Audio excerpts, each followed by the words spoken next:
Capítulo 5.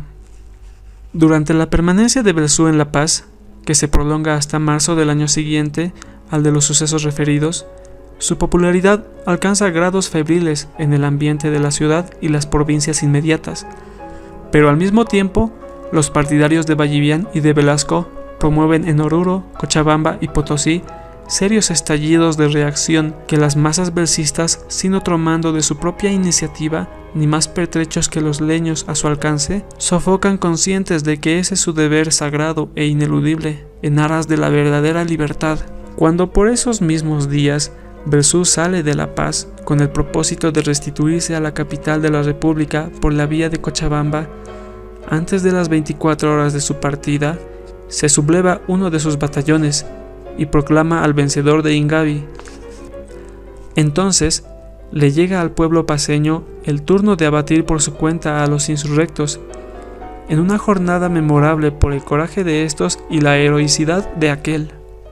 Rápidamente avisado del suceso, Belzú da media vuelta y al subsiguiente día de la refriega entra de nuevo a La Paz, aclamado por millares de artesanos y labradores mancomunados con la clase media, todos delirantes del entusiasmo por la causa del caudillo que también era propia.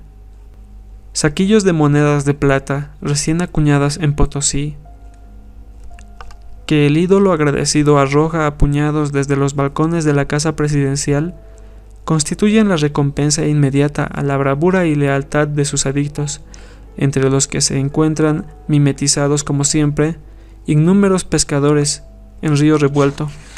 Es cuando Belzú lanza al pueblo la primera de sus famosas proclamaciones revolucionarias, que al conmover hondamente las bases del orden social y jurídico que impusiera la tradición esclavista, evidencia el espíritu de justicia que inspira sus actos, aunque no fructifica en reformas institucionales que arranquen al indígena de la servidumbre, el analfabetismo, la explotación y demás calamidades.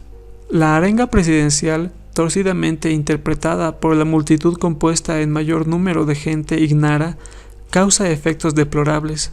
Como a voz de mando, grupos de fanáticos rompen a saco de residencias particulares y tiendas de comercio y apalean a cuantos titulados nobles y decentes le salen al paso. La faena punitiva dura casi toda la noche, dejando como saldo efectivo, amén de cuantiosas depredaciones, buen número de heridos y contusos, uno que otro occiso y numerosos ciudadanos a salto de mata o al escape de la larga distancia, algunos de ellos seguidos de familia y servidumbre. A partir de esa noche, los malones se repiten con treguas bastante breves, sin posible control gubernativo, y más bien al amparo de autoridades subalternas. En medio de aquel desenfreno, cuyos efectos alcanzaban por igual a neutrales y opositores, el abogado Ventura Costa tuvo el privilegio de mantener ilesa su persona e indemnes sus bienes, a pesar de que no gozaba de los favores oficialistas, como tampoco de las simpatías opositoras. Más bien le distinguían de ambas partes con marcada ojeriza, los belcistas, porque Costa había rehusado sumarse a ellos, y los rojos, porque él, como jurista, defendía incondicionalmente a cuantos colonos y comunarios eran presa inerme de la angurria feudalista. Por eso, todos, menos Costa, preveían nubarrones de odio que no tardarían en descargarse sobre él con furia tormentosa, en desacuerdo al criterio que de las tempestades arrasan sobre todo un boscaje cimero y dejan intacta el arbustal secundario. En efecto, cierto día iba a verificarse una audiencia judicial en la que debían comparecer dos indígenas litigantes, Manuel Vilca y Francisco Choque, patrocinados por Costa frente a un poderoso afincado de Sorata que les absorbió sus hazañas. Acuchillados en el zaguán de los tribunales, en paciente espera de una diligencia, mascaban hojas de coca y conversaban sobre el curso y las incidencias del pleito. No eran estos campesinos los únicos que de tal modo perdían tiempo, dinero y paciencia. Muchos otros, igualmente despojados de sus parcelas, aguardaban allí, durante semanas y meses, el problemático amparo de la justicia. Por lo mismo, eran bien conocidos de rábulas y alguaciles que medraban a expensas de aquellos. Ese día desaparecieron Vilca y Choque, momentos antes de abrirse la audiencia. Tratábase de una deserción tan insólita como injustificada que el abogado no atinaba a explicarse. Con todo, se puso en actividad para averiguar su paradero, del que nadie sabía ni daba razón. Lo único evidente era que los habían visto en el zaguán del juzgado. No podía admitir Costa que hubiesen vuelto repentinamente al campo, sin aviso ni permiso, más aún si él los tenía alojados en su casa. Transcurrieron 3 días de estéril búsqueda, por todas partes, menos por donde Costa hubiese resuelto el enigma. Al cabo de tan prolongado trajín, declaró su desaliento. Todo es inútil. Ya estoy harto de tanta investigación baldía. Pero no has ido aún a San Pedro, observó doña Brígida. ¿No estaría de más indagar también por ahí? El jurista, que ante todo se guiaba por preceptos de legales, repuso negativamente. El barrio de San Pedro tiene el carácter de capital de la provincia de Cercado y sus autoridades no pueden invadir jurisdicción ajena. Nadie está exento de sufrir un atropello, y mucho menos los indios, insistió la anciana. Hierras, de cabo a rabo, exclamó don Ventura. Y agregó, Saldaña, que es el subprefecto de Cercado, no autorizaría nunca la detención de mis defendidos, pero Saldaña está ausente. Quien les reemplaza puede obrar por su gestión de la parte contraria. Cierto que las autoridades provinciales tienen sus defectillos, pero de ahí a que pudiesen cometer un atropello de esa jaez distinta, es mucho. Sin embargo, tú dices siempre que todo puede ocurrir sin que sea milagro. Ah, la suspicacia de las mujeres. Sufficit quique mulieribus sua malitia. El radio urbano de la ciudad de La Paz, en su sector occidental, se extendía teóricamente hasta la comunidad de Yojeta, incluyéndola, pero en la práctica, la parroquia de San Pedro fue desmembrada por disposición suprema que erigió el capital de la provincia de Cercado. En ella tenía su sede la subprefectura, antes gobernación, la intendencia de policía y otras oficinas públicas con jurisdicción propia, de cuyas relaciones oficiales con las de la ciudad se regían por conceptos legales, excluyentes de intervenciones arbitrarias de una u otra parte. Por lo demás, la parroquia de San Pedro no pasaba de ser un pequeño caserío con trazas de aldea rural, agrupado en torno al templo que le daba nombre. Delante de este había un terreno espacioso, poblado de animales domésticos y calificado de plaza, porque allí se efectuaban ferias dominicales y de productos agropecuarios. Las viviendas, de una sola planta y techados de paja casi toda y tejas de resantes, no guardaban línea, nivel ni orientación alguna, y se comunicaban por caminillos irregulares que hacían el oficio de calles. Las casas, más o menos pasables, alojaban a las autoridades o daban cabida a las oficinas públicas de la provincia. Pues bien, allí se encontraban los clientes de don Ventura Costa, detenidos como carnada de anzuelo para atraer a apresurar a su vez, sin notoriedad ni escándalo, al prefecto abogado indigenista. Pero Costa no asomaba a San Pedro, sea porque aferrado a la legalidad de los procedimientos, alimentaba la convicción de que las autoridades del cercado no podían extralimitarse de su jurisdicción para practicar detenciones en la ciudad, o porque confiaba demasiado en las consideraciones que le debían como el suegro del subprefecto Saldaña. En ningún momento pensó en la conveniencia de avanzar hasta aquel suburbio. Entretanto, la policía sanpedreña comenzó a precio de soborno a seguirle los pasos para llevárselo velis nollis en cuanto hubiese lugar. Un sábado, como a las 3 de la tarde, encontrándose el abogado a pocos pasos de la puerta de San Juan de Dios, límite jurisdiccional entre la ciudad y la provincia, le abordó un individuo desconocido que dijo ser agente de policía del cercado. Comenzó así la celada. Doctor Costa, el señor intendente me ha encargado de comunicarle que 2 indios patrocinados por usted se encuentran detenidos. No es posible. Sería un verdadero atentado. Si usted no quiere creer, es otra cosa. Ubinam gentius sumus. ¿En qué país vivimos, señor agente? Yo vivo en San Pedro, doctor Costa. No cabe duda. Con todo, gracias por el aviso. Ahora dígame, ¿sabe usted por qué los arrestaron? No sé, doctor, pero puede usted averiguarlo en la misma policía. Si quiere ir, lo acompaño. Atravesaron el puente lindero. Ascendieron la cuesta pedregosa que conducía a la plaza de San Pedro, y sin el menor recelo se presentó Costa en la intendencia, que se hallaba a cargo de un sujeto apellidado Mostajo, de aspecto francamente repulsivo, greñudo y cochambroso, de torva mirada y expresión gruñona. Por lo demás, era dipsómano y atrabiliario. El abogado saludó con su habitual cortesía. «¿Qué quiere usted?», le preguntó ásperamente el funcionario. «Señor, quiero ante todo agradecerle por haber tenido usted la bondad de disponer se me avise». «Déjese de charlas y al grano», le interrumpió Mostajo.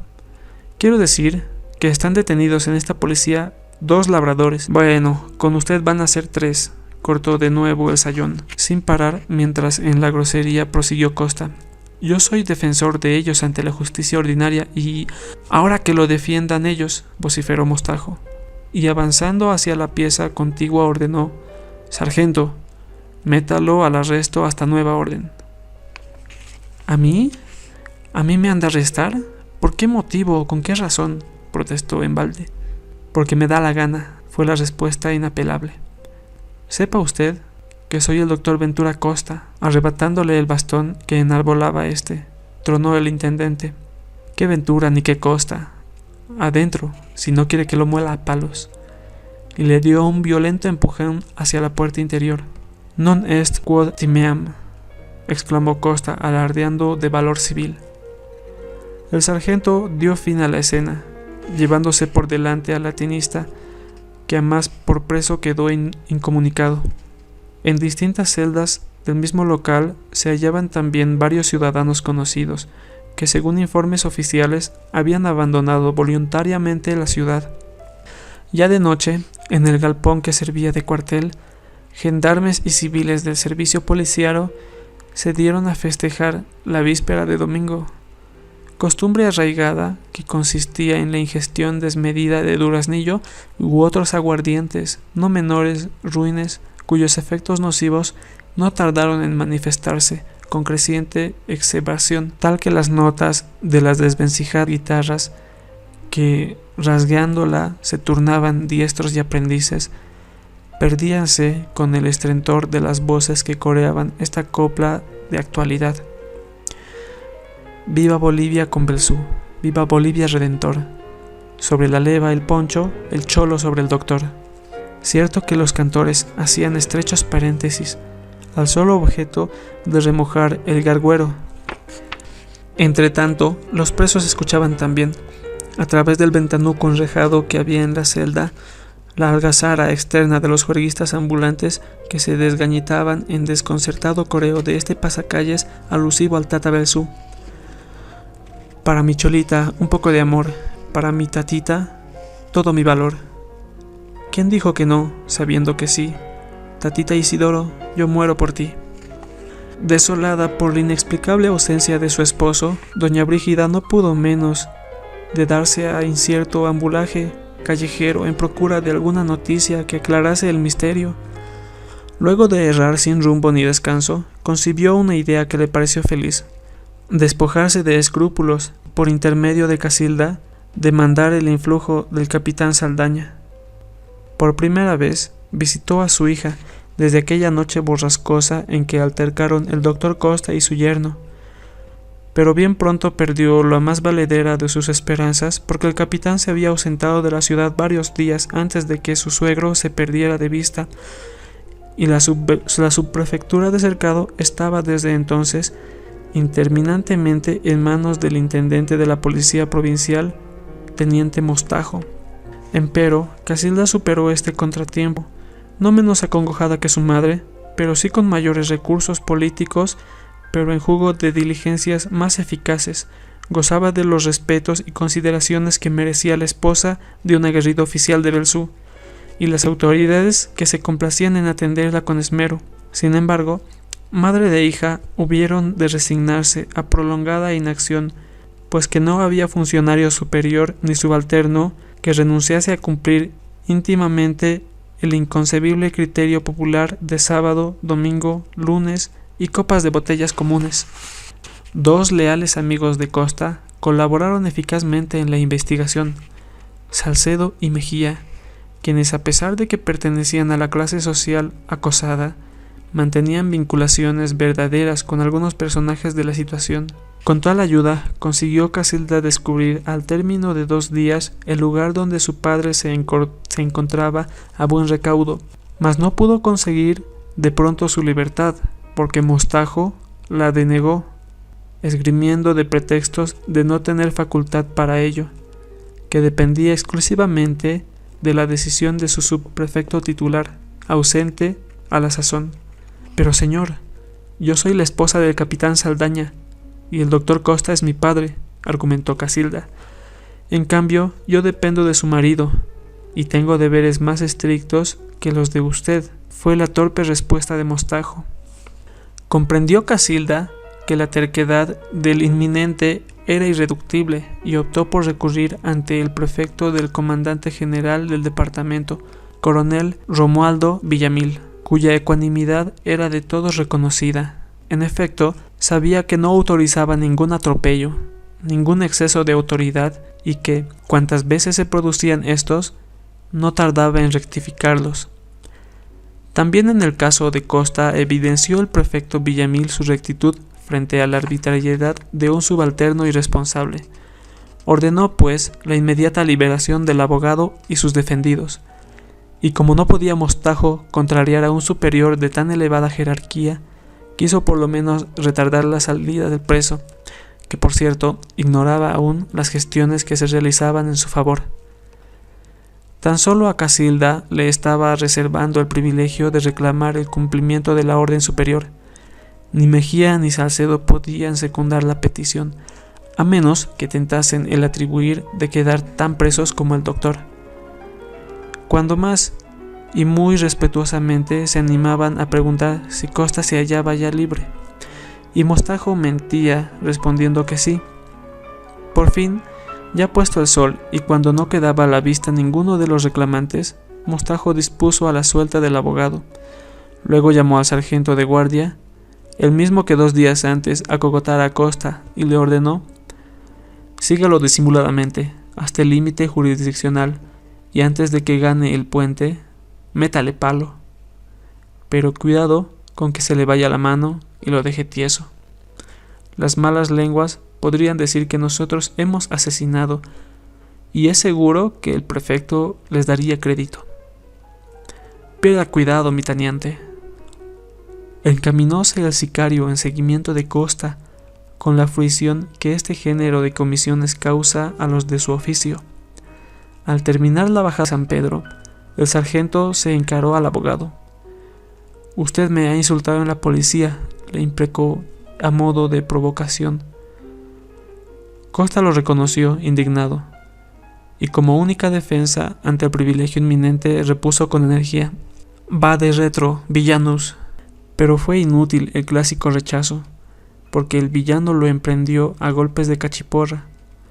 Con el primero le abolló el sombrero de copa y con el segundo le desquició la cerviz. Mas, con oportunidad realmente providencial, presentáronse en trance tan apurados para Costa sus vigilantes amigos Salcedo y Mejía, que iban precisamente a indagar por él en la policía sanpedreña. Acudieron también varios transeúntes, en tanto que se dio a la fuga el matón, de tal suerte no cobró mayor gravedad la agresión de encargo. Así, con 2 garrotazos encima, prosiguió el letrado su camino hacia el hogar, en compañía de 2 amigos salvadores y profiriendo a menudo maldiciones en latín.